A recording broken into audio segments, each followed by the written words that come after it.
I've kept the light at Stannard Point for 11 years now. 6 months on, 6 months off. Alone, except for the supply boat every third Tuesday, and the static-heavy radio check-ins nobody really listens to. Most people think lighthouses run themselves now. Mostly they do. The lamp rotates, the foghorn sounds when the sensors say it should, and I mostly just watch, log the weather, and keep the brass polished, so the last human job left in this profession still feels like a job. The log is the part that matters most, they told me when I started.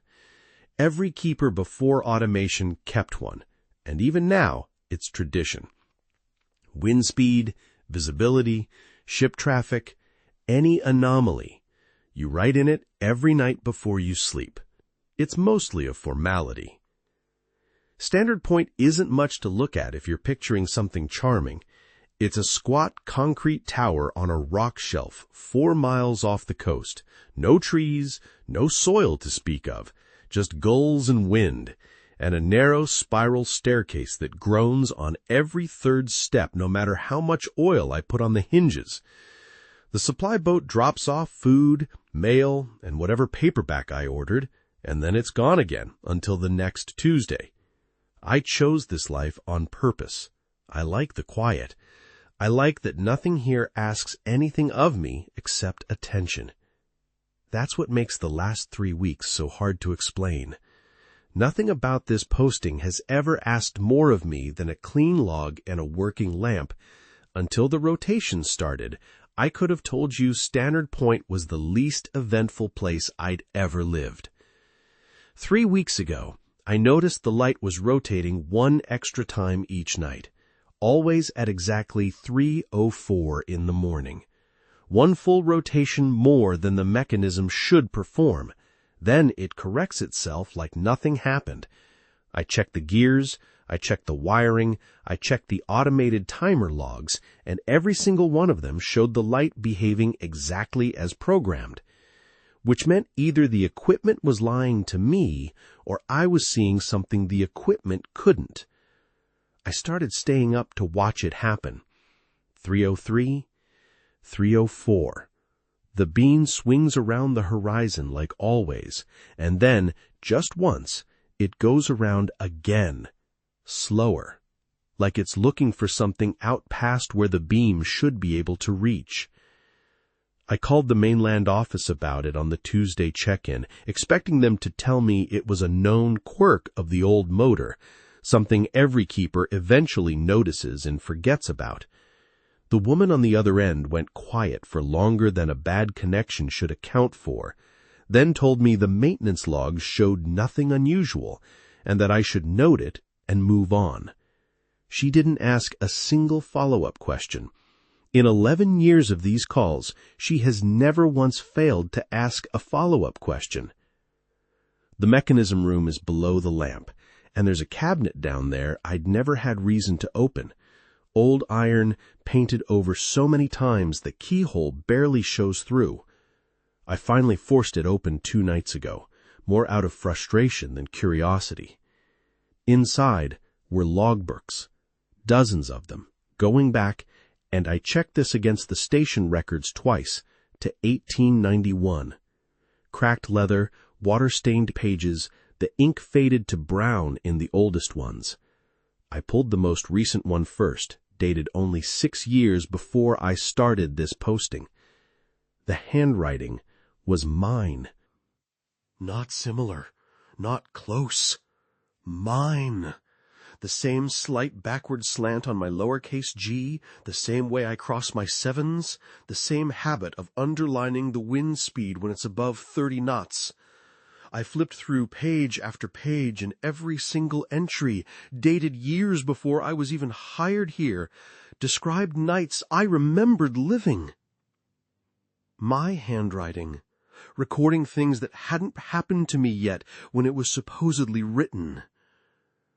I told myself it was a coincidence in penmanship, a trick of old ink and bad lighting, and I put the book back and didn't sleep that night at all. In the morning, I did what anyone with an internet connection and too much time would do. I searched the names signed at the bottom of a dozen entries, the keepers listed in the official station history the mainland office keeps on file. Every name matched a real person who really held this post, decades apart from each other, decades apart from me, men who died before my parents were born. And every one of those entries, regardless of decade, regardless of the ink or the paper stock, was written in the same hand, my hand, as if the penmanship belonged to the position itself, and whoever stood at that desk simply borrowed it for a while. Last night the extra rotation happened again, and this time I made myself watch the water instead of the light. At 3:04, when the beam swept around that second time, it caught something out past the rocks, a shape, low against the swells, only visible for the half-second the light passed over it. Not a boat.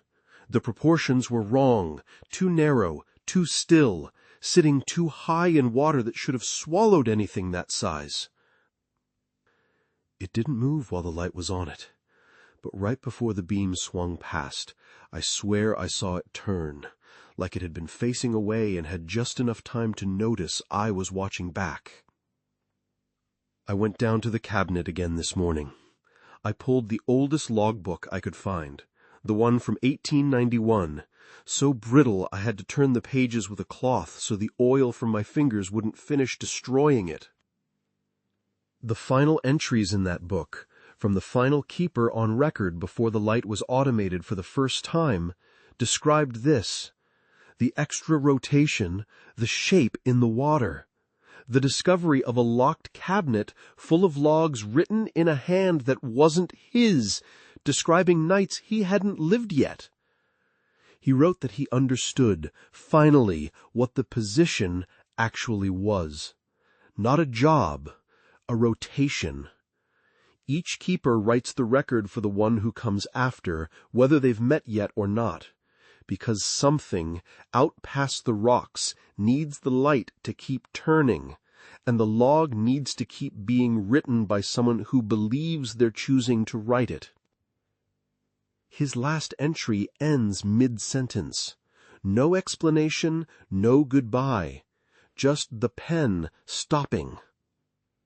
I looked for a keeper's name after his in the station records, some record of who replaced him and when.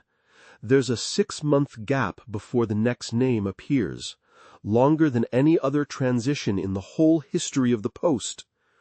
Long enough, I think now, for someone to sit in this chair alone and decide eventually that finishing the sentence was easier than not. I went to the newest logbook in the cabinet again after that, the one with my handwriting, the one that was supposedly finished when the keeper before me left the post.